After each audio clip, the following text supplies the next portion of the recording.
কুমিল্লা বিভাগের দাবিতে মানববন্ধন ও সমাবেশ। স্বাধীনতার পরপরই স্থাপিত হওয়ার কথা ছিল।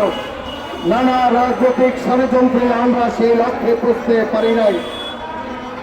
2022 সালের 27 নভেম্বর নিকারের সময় তৎকালীন প্রধানমন্ত্রী শেখ হাসিনা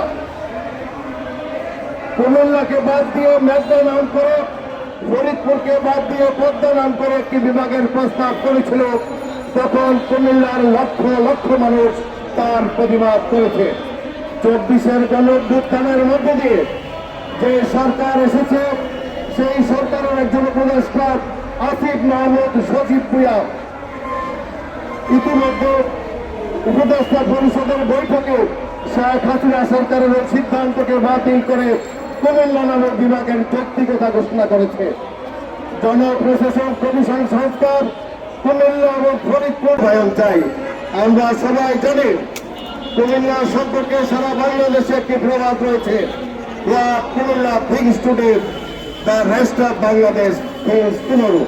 আমি প্রমাণ দিয়ে বলতে চাই যে কোটাকে কেন্দ্র করে বাংলাদেশে একটি পরিবর্তন হয়েছে। সেই কোটা বাতিল বা সংস্কারের দাবিতে বাংলাদেশে ভিড় করেছে কুমিল্লার সন্তান।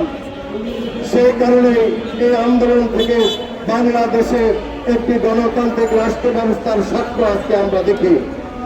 এতগুলো কথা বললাম, এগুলি হচ্ছে কুমিল্লা বিভাগ কেন জরুরি তা বুঝবার জন্য।